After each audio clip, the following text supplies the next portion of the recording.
গত এক বছরে মার্কেট প্রায় রিটার্ন দেয়নি বললেই চলে। এখানে দেখতেই পাচ্ছেন কার্ভ পুরো ফ্ল্যাট লাস্ট এক বছরে, মানে এফডির থেকেও অনেক কম রিটার্ন। তো এখন অনেকেই ভাবছেন যে মার্কেটের এই অবস্থা এখন কি করা যায়।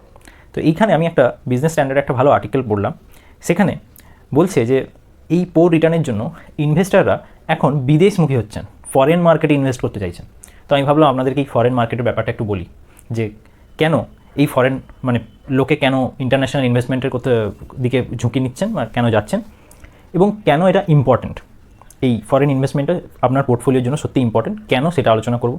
এবং এটাও আলোচনা করব কোথায় এবং কিভাবে ইনভেস্ট করুন। এবং ভিডিও শেষে আমি আপনাদেরকে দেখিয়ে দেবো সিম্পল মোবাইল দিয়ে আমি যেভাবে দেখাই যে সিম্পল আপনার মোবাইল থেকে আপনি বিদেশের মার্কেটে ইনভেস্ট করতে পারেন। সিম্পল গ্রো অ্যাপ দিয়ে আমি আপনাদেরকে দেখাবো, ভিডিওটা শেষ অবধি দেখুন।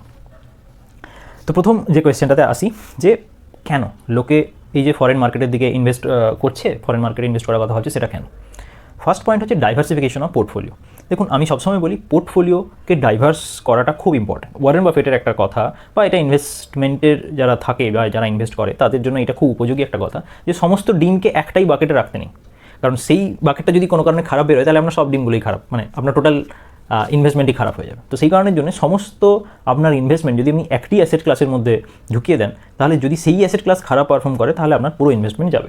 তো সেই কারণের জন্য ডাইভার্সিফিকেশন বা ডিফারেন্ট অ্যাসেট ক্লাসে আপনার টাকাগুলোকে ডিস্ট্রিবিউট করাটাকেই ডাইভার্সিফিকেশন বলে, এবং সেই ডাইভার্সিফিকেশনটা আপনার পোর্টফোলিওর জন্য খুব ইম্পর্টেন্ট। তো ইনভেস্টাররা সেই ডাইভার্সিফিকেশন করার চেষ্টা করছেন। ধরুন এই মুহূর্তে ইন্ডিয়ান মার্কেট খারাপ পারফর্ম করছে, মেবি ইউএস মার্কেট ভালো পারফর্ম করতে পারে, বা চাইনিজ মার্কেট ভালো পারফর্ম করতে পারে, তাহলে ওভারঅল আপনার পোর্টফোলিওটা কিন্তু একটা স্টেবল কন্ডিশনে থাকবে।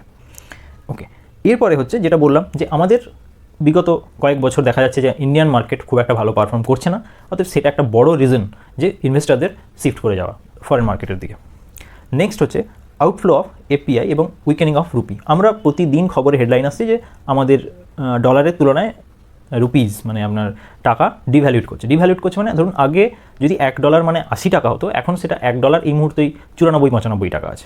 মানে ধরুন কি হচ্ছে, আপনি বিদেশের মার্কেটে ইনভেস্ট করলেন, সেখান থেকে আপনি $1 প্রফিট করলেন, তাহলে আগে সেই $1 প্রফিটটা যদি আপনি ইন্ডিয়াতে আনতেন সেটা আপনি 80 টাকা পেতেন। এখন যদি আপনি বিদেশে $1 প্রফিট করেন, ইন্ডিয়ান মার্কেটে আপনি 94-95 টাকা পাবেন। তাহলে সেম প্রফিট, কিন্তু আপনার এখানে গেইন বেশি হচ্ছে ইন্ডিয়ান মার্কেটের কনটেক্সটে। তো সেই কারণেই লোকের বিদেশি মার্কেটে ইনভেস্ট করার ঝোঁকটা একটু বেড়ে গেছে। এবং সেই কারণেও দেখবেন যারা ফরেন মানে বিদেশি মুদ্রা বা বিদেশি লগ্নি যেটাকে বলে ফরেন পোর্টফোলিও ইনভেস্টমেন্ট, তারাও কিন্তু টাকা ইন্ডিয়ান মার্কেট থেকে তুলে নিয়ে বাইরের মার্কেটে লাগাচ্ছে। কারণ এতে সুবিধা কি, ওই যে বললাম যে আপনার যেহেতু ইন্ডিয়ান রুপিটা ডিভ্যালুয়েট করে যাচ্ছে, ফলে এখানে ইনভেস্টমেন্ট অপরচুনিটিটা কম দেখছে যারা ফরেন পোর্টফোলিও ইনভেস্টমেন্ট। বাট আমরা ভারতীয় নাগরিক, আমাদের ইন্ডিয়ান মার্কেটেই বিশ্বাসও রাখতে হবে এবং ইন্ডিয়া গ্রো করবে। বাট এই মুহূর্তে এই পার্টিকুলার এই সিচুয়েশনে আমাদের কিছুটা এক্সপোজার ফরেন মার্কেটে রাখা ভালো, এবং সেটা কেন ভালো পরের পয়েন্টে আসছি। ওকে, তার পরের পয়েন্টে যাওয়ার আগে একটা জিনিস আপনাদেরকে আমি রিকোয়েস্ট করতে চাই, এই ইম্পর্টেন্ট ইনফরমেশনগুলো পড়তে আমার একটা মোটিভেশন লাগে আপনাদের জন্য আনতে। তো কাইন্ডলি আপনারা একটু সাবস্ক্রাইব করুন, এটা করলে আমার একটা মোটিভেশন আছে যে আমিও আপনাদের জন্য বেটার কন্টেন্টগুলো আপনাদের জন্য আনবো। থ্যাংক ইউ, চলুন কন্টিনিউ করা যাক।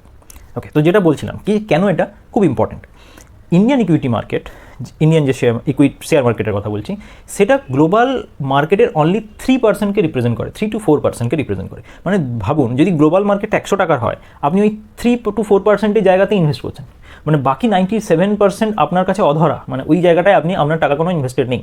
তো এবার আপনি কতটা মানে ফোকাসড হয়ে যাচ্ছেন, মানে ওই 3% যদি কোনো কারণে খারাপ পারফর্ম করে তাহলে আপনার পোর্টফোলিও খারাপ পারফর্ম করবে। তাহলে সেই কারণের জন্য ইট ইজ ভেরি ইম্পর্ট্যান্ট যে আপনার পোর্টফোলিওর কিছুটা এক্সপোজার বাইরের ওই একটা মেজর পোর্শনটিকেও কভার করুক, যাতে অ্যাটলিস্ট আপনার পোর্টফোলিও একটা মোটামুটি ইন্ডিয়ান এবং আউটসাইডের যে হরাইজন আছে, ইনভেস্টমেন্ট হরাইজন আছে, মার্কেট আছে, সেইগুলোতে আপনার পোর্টফোলিও একটা প্রেজেন্স থাকুক। বুঝতে পারলেন? সেই কারণের জন্য এটা খুব ইম্পর্টেন্ট, যাতে আপনার পোর্টফোলিওটা অ্যাকিউমুলেটেড শুধু ওই ইন্ডিয়ান মার্কেটেই না হয়ে যায়। আরেকটা যেটা বড় কারণ, যেটা এক্ষুনি আমি এক্সপ্লেন করলাম, যে outflow of API, weakening of rupee যখনই কমছে, আপনার প্রফিটের ভ্যালুটা অনেকটা, যদি আপনি বাইরের মার্কেটে ইনভেস্ট করেন, আপনার প্রফিটটা ইন্ডিয়ান মার্কেটের রেসপেক্ট অনেকটা বেশি হয়ে যাচ্ছে এই মুহূর্তের জন্য।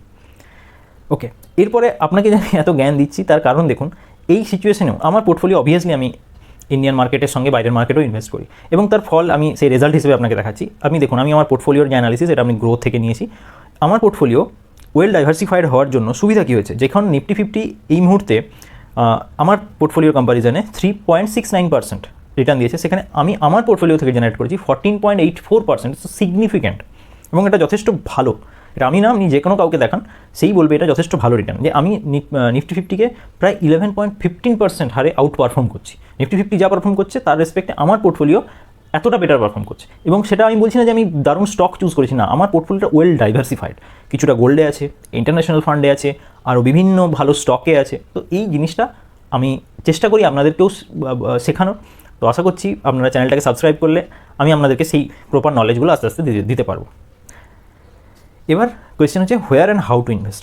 দেখুন, আমার ইউএসের যদি আমি বলি, এই মুহূর্তে আপনি ইন্ডিয়ান মানে গ্রো সিম্পল অ্যাপ থেকে আপনি ইউএসের মার্কেটে ইনভেস্ট করতে পারবেন, এবং ইউএসএ মানে গ্লোবালি সবচেয়ে বড় শেয়ার মার্কেট। তো সেটা একটা আমাদের ইন্ডিয়ান ইটিএফ দিয়েও আপনি এটাকে ইজিলি চেষ্টা করে মানে ইনভেস্ট করতে পারবেন। এবং তার জন্য কি ইটিএফ যেটা বললাম, এক্সচেঞ্জ ট্রেডেড ফান্ড, সেগুলো আছে আমাদের ইন্ডিয়ান মার্কেটে অলরেডি লিস্টেড আছে। তো সেগুলো থেকে চলুন দেখে নিই যে grow app, simple grow app use করে আমি কীভাবে ওই ইটিএফগুলোতে ইনভেস্ট করতে পারবো। এবং অনেকগুলো ইটিএফ আছে, আমি একটা জাস্ট এক্সাম্পলের হিসেবে দেখাচ্ছি, এটা কোনো বাই অ্যান্ড সেল রেকমেন্ডেশন নয়। সো আপনি রিসার্চ করবেন, এটার প্রপার ইটিএফ সম্বন্ধে রিসার্চ করে তারপরে নিজে ইনভেস্ট করবেন। এটা জাস্ট ফর এডুকেশনাল পারপাস বা আপনাদেরকে জানানোর জন্য আমি এটা দেখাচ্ছি। চলুন দেখে নিই কীভাবে গ্রো দিয়ে ইনভেস্ট করা যায়। আমি আমার গ্রো অ্যাপ খুলে নিয়েছি। এবার গ্রোতে গিয়ে মিউচুয়াল ফান্ডে ক্লিক করুন। মিউচুয়াল ফান্ডে ক্লিক করে আপনি সার্চ বাটনে যান। সার্চ বাটনে গিয়ে আপনি ক্লিক করুন ন্যাসড্যাক। আমাদের যেমন নিফটি 50 ইউএসএতেও তেমনি আছে ন্যাসড্যাক, ওদের একটা ইন্ডেক্স। তো এখানে দেখতে পাচ্ছেন মতিলাল অসওয়াল ন্যাসড্যাক 100 ইটিএফ। আমি জাস্ট এক্সাম্পল হিসেবে দেখাচ্ছি, এটা কোনো বাই অ্যান্ড সেল রেকমেন্ডেশন নয়। এবার আপনি এখানে গেলেন, এখানে গিয়ে এই দেখুন, বুঝতে পারছেন ইন্ডিয়ান মার্কেটের অবস্থা খারাপ, আর Motilal Oswal Nasdaq 100 ETF circuit touch করছে। এনিওয়ে, তো এখানে গিয়ে আপনি ইনভেস্ট করতে পারেন। এখানে বাই বা সেল, এখানে বাইতে গিয়ে আপনি, এটা যেহেতু ইটিএফ আপনি শেয়ারের মতো কিনতে পারেন। আপনি যতগুলো এখন যে এনএসিতে যা প্রাইস চলছে এখানে দেখতে পাবেন। এবার আপনি সেখানে আপনার অ্যামাউন্ট অনুযায়ী আপনি কিনতে পারবেন। এখানে 2, 5, 10টা আপনি যতগুলো খুশি কিনতে পারেন। তো এইভাবে আপনি ইন্টারন্যাশনাল মার্কেটেও ইনভেস্ট করতে পারেন, আপনার এক্সপোজার বাড়াতে পারেন, এতে আপনার পোর্টফোলিও ডাইভার্সিফাই করতে পারেন।